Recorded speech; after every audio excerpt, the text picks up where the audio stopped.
What's up everybody, my name is Thomas with TMWYT. Today we are going to be bagging my friend Alex's 2017 Ford Focus RS, and even better, it's going to be the first bagged RS in the beautiful state of Utah. Super sick, but let's not waste any more time, let's just jump straight into the install. So right now we are working on the rear struts. Essentially the RS Airlift Performance Kit comes with replacement control arms. You can look at this one over here.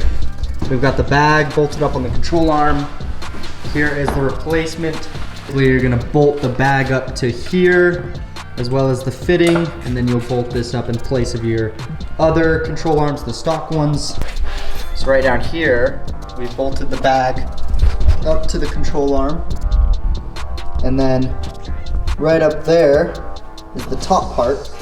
And there's gonna be a red spacer included that you're going to unbolt the bolt that's up there and then put the spacer in between it with a washer, whatever that red thing is called, and bolt that up in place.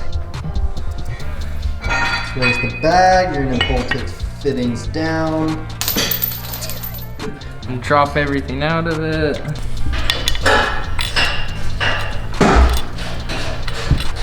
Okay, so the way I like to install fittings, and I'm showing you how to do it as well, is on every single fitting, we wrap it in the Teflon tape, which is the yellow series, which is rated for gas and air. So it just is the surefire way to prevent leaks. So you'll wrap that around there, and then we also install it with 565 thread sealant. So we'll do that right now, and that just ensures no leaks. Make sure you read the manual really closely. It's only gonna have you hand tighten it and then turn it 1 3/4 with the wrench past hand tight. And you want to be really careful with these to not tighten them too much, or else you'll strip them or break the threads, and then it'll leak and you'll have to get a whole new bag. Teflon tape with the thread sealant, and then we'll just toss it right in. Boom, and now we can go bolt this up to where it goes underneath the car in the rear. All right guys, a little update for you. Alex has gotten the rears all set back here. What are you doing right now? I'm just tightening these the bolts up there. Oh, the tops of the... And then I gotta put my strut bar back on. He's just got a strut bar. If you don't have this, don't need to worry about it. Like, you're just getting this. The tops of the strut bolts done up. And he's got the rears all done. You can see that the bag is seated in the control arm, the new one that Airlift gave us. And the spacer is up top, connected to the bag. We're seated in there, and then we will jump up to the fronts. All right, so we are now working on the fronts as we finish up the left front, which we did off camera, just so we can show you guys everything. We're gonna do exactly what we did in the rears with the fittings. This is the leader line or the hard line. Basically just a braided line that protects a little bit more against the elements than the little plastic lines. And this needs a fitting on one side and then a fitting into the bottom of the bag. And so we're gonna do our Teflon tape and our thread sealant on both sides, and follow the specs in the book so that we don't over tighten them. And then we can toss the bag in. All right, so we got the leader line all threaded in there with the Teflon tape and the 595 or 565 thread lock on there, and now we can toss this in over here and get the front strut installed. So we'll do that right now. Wow, look at that. That slid right in. That's what she said. It slid right in. When the knuckle buster hits you bad. Rip Alex. So he's working on getting his adjustable sway bar end links undone, just busted his knuckles. But that's the last thing we need to install. That's the last thing we need to install over here. We have the hard line in, we have the strut in, we have everything all in on the other side as well. So we are all set. Okay guys, up here in the mess of a front seat, we got the lamp and everything. We finally got the power cord to go through. So essentially, right here behind the clutch pedal, there's a little grommet with a screw on it right there. And right next to that basically is where I decided to cut through this insulation. And I just took my drill bit and I drilled the hole straight through and then fed the positive and negative side of the harness through. Okay, you guys see the braided wire right there, coming out from behind that black cover. So it'll be nice, it's closed off from the weather because it kind of slips behind that black fabric cover and then comes up and out. And we had to take out the battery and the battery tray and everything and the air box to get access to that. So now I'm going to run fuse. So basically I need to run this pink wire over to the glove box side where the fuse box is. And then we also are gonna attach this along with it. And this is gonna come out somewhere probably in the center console where we'll pull out the shift knob and everything. And then this is for the controller. So we'll do that right now. All right guys, so we've gotten this all run up here. We've gotten the fuse on it, ready to be connected to the battery. When we put that back in, we'll jump into the interior where we've been working. You can see that you can no longer see the power wire up where we put it through. That's because it's tucked behind the carpet, and we kind of ran it along this carpet line here and then had it dip behind the plastics right here and come up there, and I'll show you that in a second. And then the rest of the harness came down this plastic piece here, and we removed the trim right here. It's just clips. All you need to do is yank on it. Don't worry, you're not gonna break them. Just give it a good yank. And then same with right here. We removed this plastic piece to be able to run the wires through there, and they're just following all the way down here. Again, this is another pull off piece that you just kind of yank off with a little bit of force, and then we have the harness ready to go back here. Then here in the center console, if we move our light here, let me show you guys. So basically we had the wires come up through this plastic piece and we fed them up through here. And there's a plastic trim piece around the shift console here, the center console where the shift boot is. And you remove that, and then there's a Torx bit right here that you can then undo, and you can pull this up in order to grab both these cables. This is the cable for the controller that we ran around to this side, and then I split them off at that point so that the remote wire can go to the fuse box underneath the passenger side, which I'm going to do in a second here. And then I tied this off just so it doesn't get lost, because we want to have it kind of exit right here and have his air controller sit right there while he's driving. And so this is the connection for the air. So I'm gonna go get the remote wire hooked up, because then we'll have the battery ready to be hooked up, we'll have the remote wire hooked up, and then I'll figure out that trim piece right there, and then we'll start working on getting everything hooked up in the trunk. Wait, I'm gonna go ahead and get the piggyback fuse hooked up into the passenger seat so that the air suspension turns on when the fuse tells it to. 1, 2, 3. Okay guys, right now Alex and Irvin are working on covering the stock floor, trunk floor mat of the RS in this fake marble tile to make it look all cool. It was like 43 bucks for both boxes from Home Depot, and it's just sticky stuff.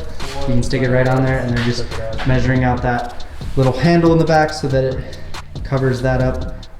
Well, covers the whole floor, but also leaves that handle uncovered, and so they're getting all that stuff stuck down so then we can mount the tank and drill the holes for all the wires and the airlines to come through. All right guys, another little update for you. We got all the plastics back in place with the harness behind it. So when you open this back up and my lamp falls over,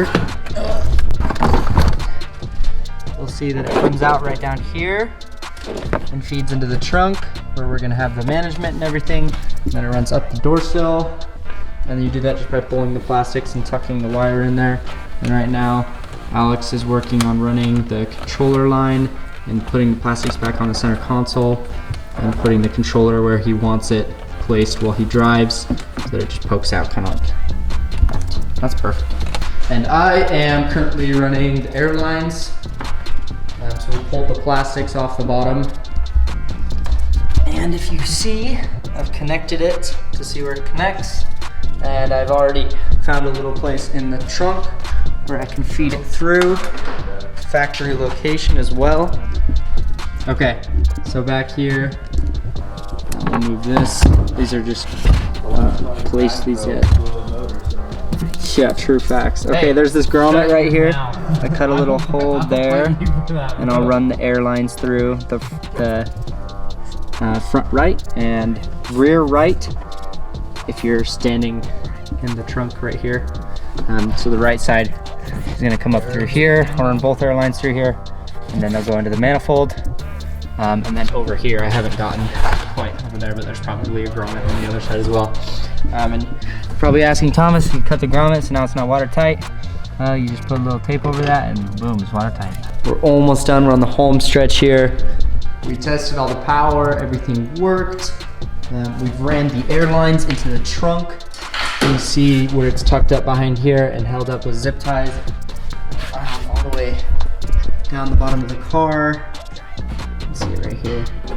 I just ran it next to the hard lines for the brakes or whatever that is right there. And then Irvin is using these zip ties.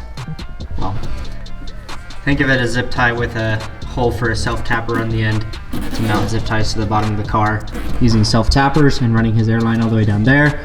And then back here in the back, we just want to avoid anything hot. So you can see where it kind of feeds through right here. So it spreads away from those hard lines over there. And then it kind of wraps around the fuel tank right here and is up around this plastic. And then it kind of dives up over everything, like right here, to avoid the axle and the drivetrain and everything. And then it comes out all the way down here. And we also have the rear airline right up there as well. Future Thomas here, just gonna cut myself off. As you can see, we accidentally routed the airline around the sway bar and kind of backwards around the lower control arm. You don't want to do this. You make sure you want to avoid all that stuff. Make sure it goes in a clean channel so it's avoiding those suspension components that are going to be moving while you're driving. You can see how close it is to that point on the sway bar. Don't worry, we fixed it. I took care of it. It was late. I didn't see it. All right, back to the normal Thomas telling you about putting the plastics back on. Let's see. Hey, Irv. How's running the airlines? You bag cars or what? Put grocery bags in cars. You don't even go grocery shopping. I don't. That's what I thought. Okay, yeah, so that's going good. And then we'll do an update with Alex. I put Alex on installing all the fittings on his tank. So he's taking the cap out of the bottom of the tank here and he's installing the drain valve. We've got the tank mounted up with all the fittings on there. Right now we're just gonna mount the manifold and we now have all the stuff mounted back here. I'll show you guys. So we have all the airlines chilling, ready to be ran to the manifold. We have the compressor ready to be hooked up. We have the relay hooked up in the back there. Compressor's also hooked up and it is mounted sideways underneath the floor.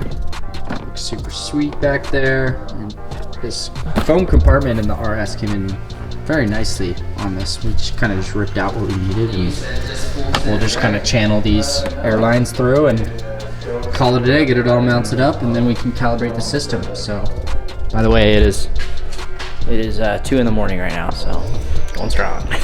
All right, guys, I'll show you the finished product in a second. We're about to drop this. It's super late, so we're kind of moving quick, but put some wood under there so you don't get through your side skirts, you know? Don't need to worry about that. Look how well it's gonna air out up front. Oh my gosh. It's like you're meant to be back. Sounds like it's all the way down. Yes. All right, guys, we are back in Alex's RS. This is about a week after we did the bag install.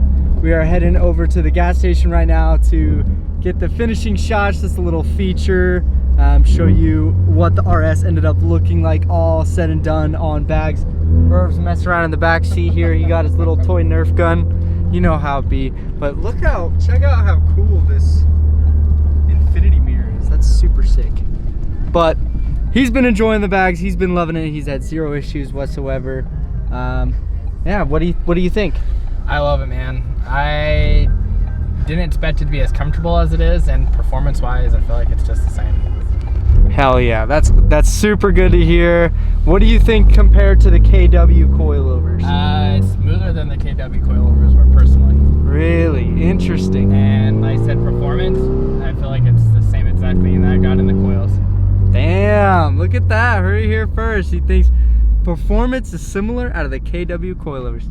Gotta bag your whip, man. But we are just arriving at the gas station. We are gonna get some crazy ass footage of the RS all finished up here, so let's do it.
Send it. Oh, you got the juice. Oh, oh, you got the juice. Oh my God. Bro, every time I ride in your guys' cars, I can't tell which one's faster. I can tell. But yeah, Alex has been absolutely loving the bags. Do you air out everywhere you go? Yeah. Everywhere, gas Every pumping single included? one, yeah. Hell yeah, that's the only way to do bags. All right, we'll give him one more juice and then we'll get out of here.